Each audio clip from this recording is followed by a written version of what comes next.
बुद्ध की शिक्षाएं और उनकी कहानियां बहुत प्रेरणादायक और ज्ञानवर्धक होती हैं।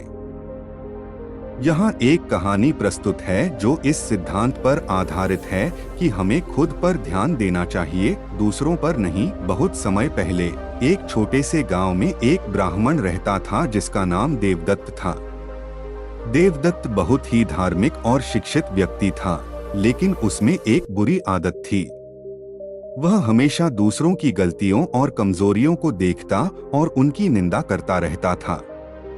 वह सोचता था कि वह सबसे श्रेष्ठ है और बाकी सब लोग उससे कमतर हैं।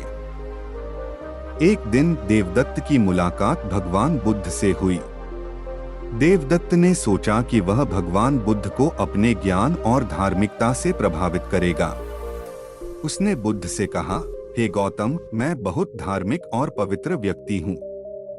मैं हमेशा सत्य बोलता हूँ और दूसरों की गलतियों को उजागर करता हूँ ताकि वे सही मार्ग पर चल सकें। बुद्ध ने मुस्कुराते हुए कहा, देवदत्त, मैं तुम्हारी धार्मिकता और सत्यनिष्ठा की सराहना करता हूँ, लेकिन क्या तुमने कभी सोचा है कि अपने ही आचरण और विचारों पर ध्यान देने से तुम्हारा जीवन कितना बेहतर हो सकता है?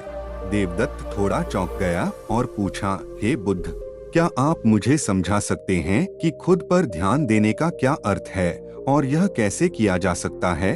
बुद्ध ने देवदत्त को एक कहानी सुनाई। बहुत समय पहले की बात है। एक साधु था जिसका नाम आनंद था। आनंद बहुत ही साधारण जीवन व्यतीत करता था और उसने अपना समय ध्यान और आत्मनिरीक्षण में बिताने का निर्णय लिया था।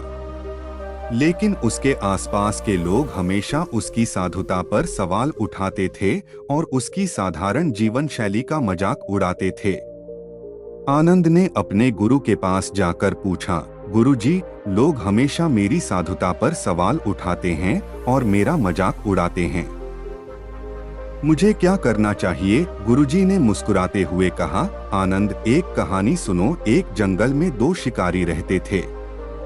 एक शिकारी हमेशा ध्यान में लगा रहता था और अपने आप को सुधारने का प्रयास करता था, जबकि दूसरा शिकारी हमेशा पहले शिकारी की निंदा करता और उसकी गलतियों को उजागर करता।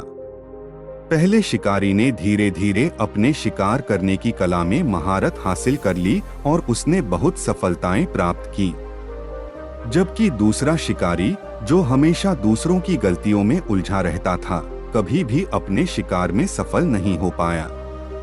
एक दिन पहले शिकारी ने दूसरे शिकारी से कहा, भाई, अगर तुम अपनी ऊर्जा दूसरों की गलतियों को देखने में नहीं बल्कि खुद को सुधारने में लगाते तो तुम भी सफलता प्राप्त कर सकते थे। दूसरे शिकारी ने उसकी बात को गहराई से समझा और उसने अपने जीवन में बदलाव लाने का निश्चय किया। उसने दूसरों की गलतियों को देखना बंद कर दिया और खुद के सुधार पर ध्यान देना शुरू कर दिया। धीरे धीरे उसने भी शिकार करने की कला में महारत हासिल कर ली और उसने भी सफलताएं प्राप्त की। बुद्ध ने कहानी समाप्त करते हुए कहा, देवदत्त, इस कहानी से हमें यह सीखने को मिलता है कि अगर हम अपनी ऊर्जा और समय दूसरों की गलतियों को देखने में नहीं बल्कि खुद को सुधारने में लगाएं तो हमारा जीवन और भी बेहतर हो सकता है। हमें अपने आचरण, विचार और कर्मों पर ध्यान देना चाहिए, न कि दूसरों की गलतियों पर। देवदत्त ने बुद्ध की बातों को गहराई से समझा और उसने निश्चय किया कि वह अब से दूसरों की गलतियों को नहीं देखेगा बल्कि खुद के सुधार पर ध्यान देगा। उसने अपने जीवन में इस सिद्धांत को अपनाया और धीरे धीरे उसका जीवन बेहतर होता गया। इस कहानी से हमें यह सीखने को मिलता है कि खुद पर ध्यान देना और अपने आप को सुधारना हमारे जीवन को सुखमय और सफल बना सकता है। दूसरों की गलतियों और कमजोरियों को देखने के बजाय हमें अपने आचरण और विचारों पर ध्यान देना चाहिए और निरंतर आत्मनिरीक्षण करना चाहिए।